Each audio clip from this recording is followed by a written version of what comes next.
What if the universe was quietly sending you signs that your life journey was reaching its final cycle? The famed mystic Edgar Cayce believed that life moves through distinct spiritual phases, and when we near the end, the soul begins to sense it. In this video, we'll explore the 9 signs that, according to Cayce's teachings, may reveal that you are approaching the final chapter of your earthly journey. Watch closely. Some signs might already be unfolding in your life. When you enter the final cycle of your life, one of the most profound changes you may experience is an overwhelming sense of inner calm. This isn't the shallow kind of calm that comes from distraction or denial, but a deep, soul-level tranquility that settles into your being.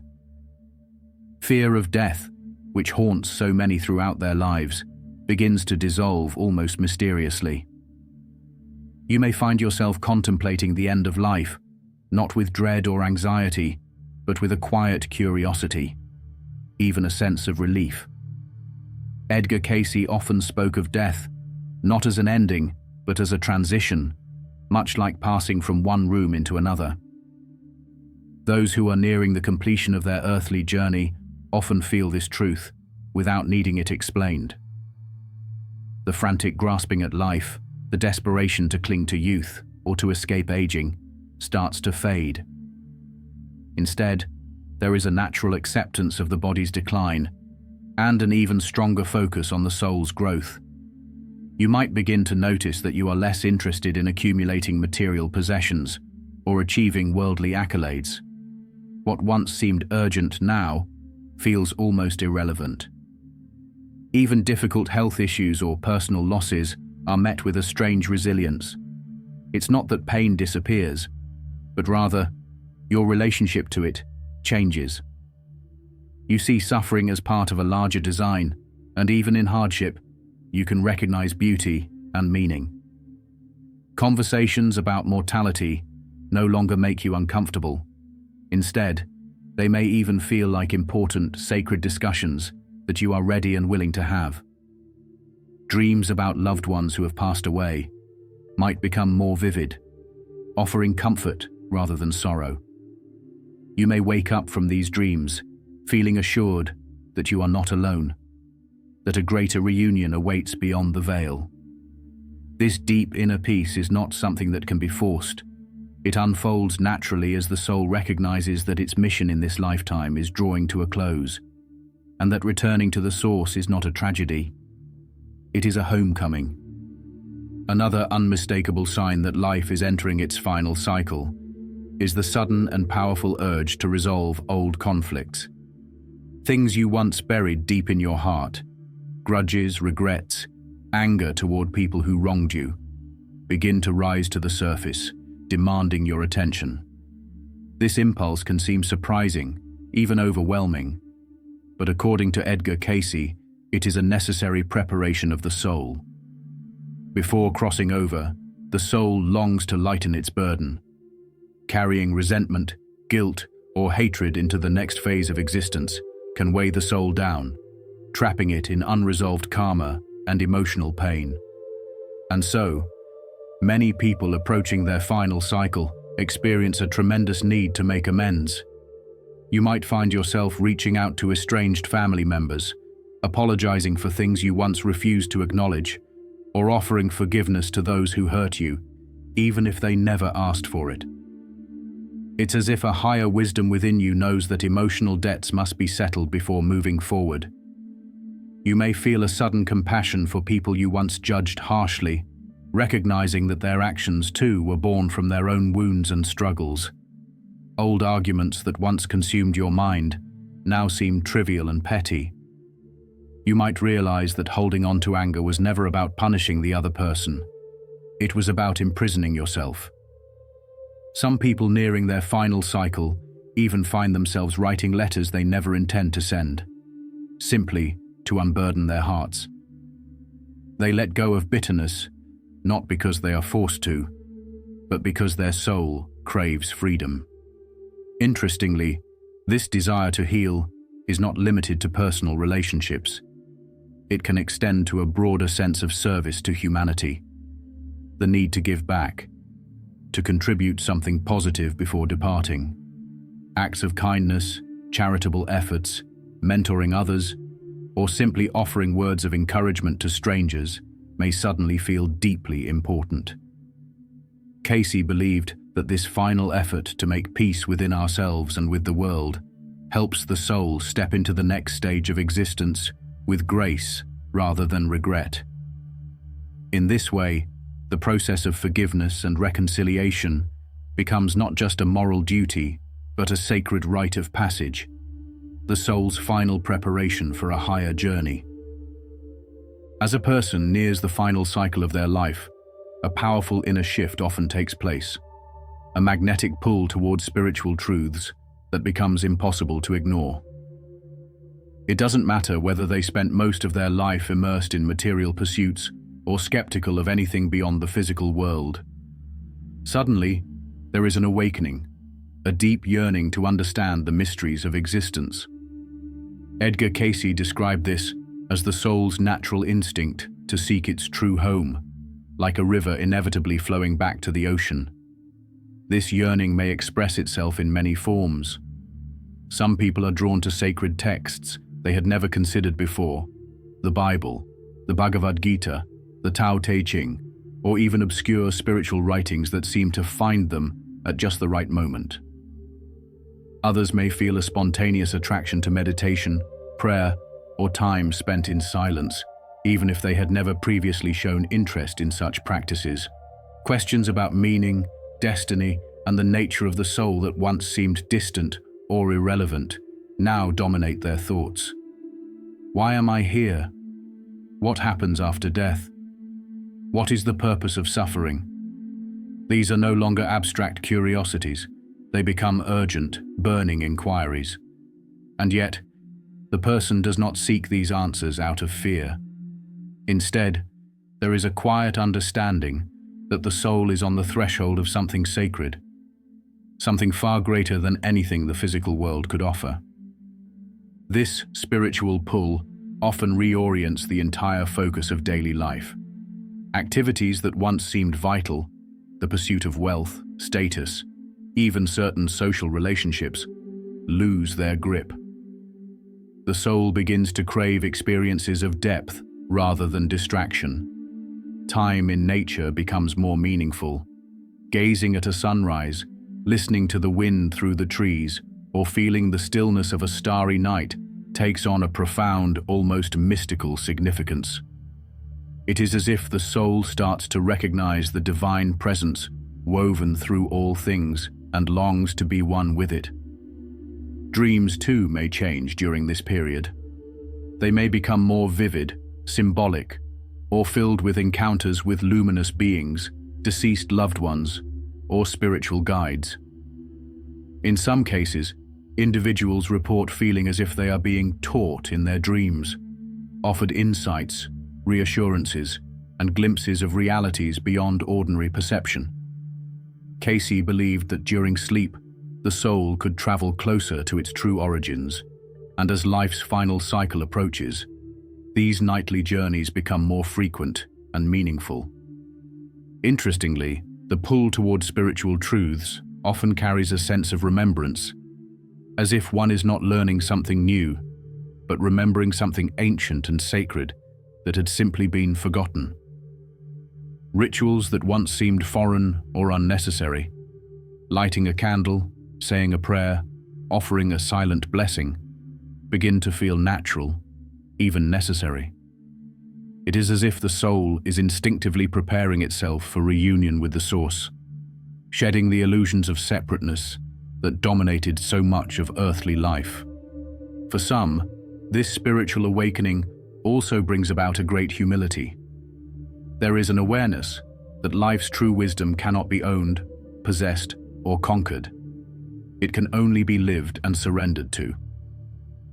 In the face of this mystery, the ego, with all its pride and ambition, finally steps aside. What remains is a sense of wonder, gratitude, and awe. The journey becomes less about seeking definitive answers and more about trusting the unfolding of a sacred process that transcends human understanding. Edgar Cayce taught that when a person feels this deep call towards spiritual truth, when their heart aches not for earthly success, but for divine connection, it is a sign that the soul is nearing the end of its assigned lessons for this lifetime. It is a beautiful, bittersweet transition. The earthly self, full of its struggles and triumphs, begins to bow before the eternal self, the part of us that has always known it was only passing through. In this way, the pull towards spiritual truth is not an escape from life. It is the fullest embrace of its deepest meaning. As the final cycle of life approaches, the fabric of reality itself seems to thin, and synchronicities and signs begin to appear with striking frequency. To the casual observer, these events might seem like mere coincidences, but to the one attuned to them, they feel like whispered messages from a higher realm, confirmations that life is not random and that a greater plan is unfolding behind the visible world. Edgar Cayce believed that as the soul neared the end of its earthly journey, its sensitivity to the subtle energies of the universe would heighten. Barriers between the conscious mind and the spiritual world become more porous, allowing signs, symbols, and intuitions to seep into everyday life. These synchronicities can take many forms. You may begin to notice that certain numbers follow you. Repeated sightings of 1111, 333, or 777 on clocks, license plates, or receipts. To others, these might seem trivial, but to you, they carry a strange certainty, as if unseen forces are trying to get your attention. You might think of an old friend you haven't spoken to in years, only for them to call you out of nowhere. A book you desperately need for your spiritual growth may accidentally fall off a shelf in front of you. A song playing on the radio might seem to answer a question you were silently wrestling with just moments before. These aren't just chance happenings. They are the universe aligning itself to guide and comfort you in your final earthly passage. Dreams become even more powerful during this phase. They may be filled with symbols you don't fully understand at first. A staircase reaching into the clouds, a vast ocean stretching beyond the horizon, doors opening to endless light. Some dreams may reunite you with loved ones who have passed away, offering messages of love, forgiveness, or preparation. You might awaken from these dreams with a deep sense of peace, or, at times, with a bittersweet longing that can't be explained in words. Cayce suggested that during sleep, when the physical defenses of the ego are lowered, the soul can travel into realms of truth and encounter glimpses of the life beyond this one. Animals, too, may act differently around you. Pets may stay closer to your side, offering silent companionship. Birds, butterflies, or other creatures might appear at just the right moment, as if bearing a message from the natural world. You may feel that nature itself is speaking to you. A sudden, inexplicable breeze at a moment of prayer, the appearance of a rainbow just after a moment of grief. These signs bring reassurance that life is held within a greater rhythm, and that death is not a fall into chaos, but a transition into deeper order. Moreover, the frequency of meaningful coincidences often brings an overwhelming feeling that you are being guided, watched over, and supported by forces far greater than your individual self. You might walk into a room and overhear a stranger say exactly what you needed to hear, without even realizing they were answering an unspoken prayer. Random encounters can lead to important closures or awakenings. Seemingly trivial events weave themselves into a perfect tapestry of meaning, revealing that the soul is being prepared, step by step, for its return home. Importantly, these signs don't instill fear. They instill a sense of belonging to something vast, ancient, and full of love. They encourage you to let go of the illusion of control, to trust the unfolding mystery, and to surrender with grace. They serve as reminders that the physical world is only a small slice of existence, and that the truest parts of you are eternal, untouched by decay or loss. Edgar Cayce emphasized that these synchronicities and signs are not accidents, nor are they the products of an overactive imagination. Rather, they are evidence that the veil between worlds is becoming thinner, and that the soul is already beginning to step, gently and naturally, into a greater awareness. In this way, life's final cycle is not a lonely march toward oblivion. It is a sacred dance with the unseen, a steady return to the heart of existence itself. As the final cycle of life unfolds, a profound and unmistakable feeling often emerges. A deep, soul-level sense that one's mission has been completed. This is not about achieving every worldly goal, nor is it measured by external success or fame. Rather, it is an inner knowing, an unshakable awareness that you have lived the life you were meant to live, played the roles you were meant to play, and learned the lessons your soul needed for its evolution. Edgar Cayce taught that when the soul nears the end of its earthly journey, it begins to experience a powerful sense of closure, a feeling that its earthly work, visible or invisible, has been fulfilled. This feeling of completion may not come with grand, sweeping accomplishments. It often comes in quiet moments, sitting alone as the sun sets, holding the hand of a loved one, seeing the laughter of a grandchild, or simply realizing that your presence has made a difference, even in small, unseen ways. You begin to understand that life was never about amassing wealth or recognition. It was about love, forgiveness, growth, and the silent influence you had on others. Perhaps you were the person who encouraged someone when they were ready to give up. Perhaps your compassion changed the course of another's life, without you even realizing it at the time. The soul measures these things differently than the world does, and as the final cycle nears, the soul starts to glimpse its own true legacy. There is often a noticeable shift in desires and ambitions. You may lose interest in starting new projects that once excited you. You may feel less concerned about planning for the distant future. Instead, you become more present, more attuned to the moments at hand. There is a natural drawing inward, a prioritization of relationships, forgiveness, spiritual connection, and peace over all else. This is not giving up. It is a profound readiness.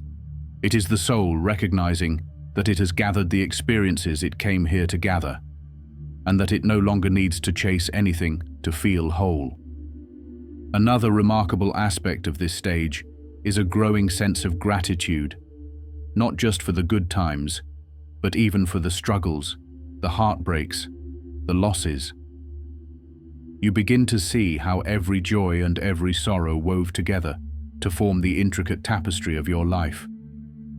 The betrayals, the triumphs, the dreams realized and the dreams lost, all of them were teachers, guiding you back to your true self.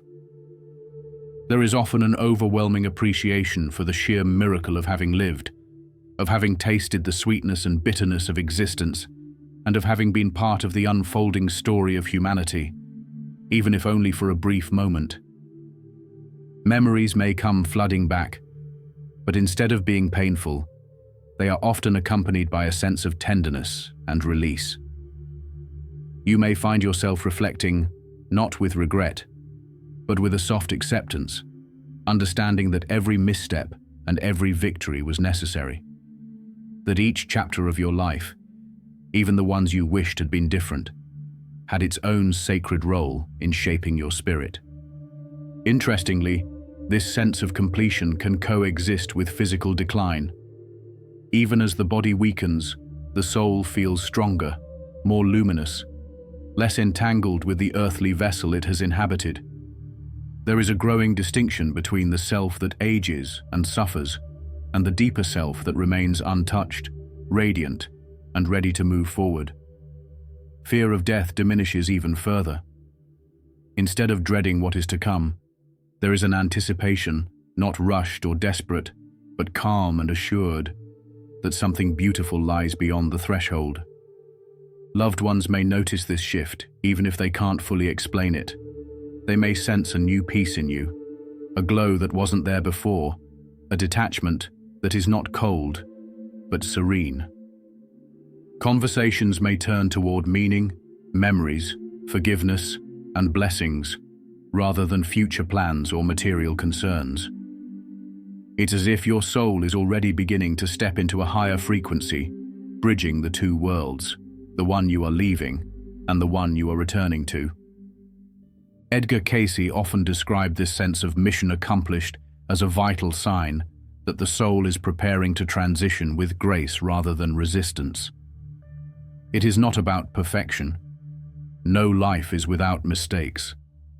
It is about fulfillment, the feeling that the essential work of this lifetime, the work of love, growth, service, forgiveness, and awakening, has been done. In this state, the soul can leave without clinging, without fear, without unfinished business weighing it down. In the end, this sense of completion is a sacred blessing. It allows the final chapter of life to be written not in fear, but in gratitude, not in despair, but in reverence. It transforms the ending of life into a homecoming, a return to the source that has been quietly calling to the soul through every step of its journey.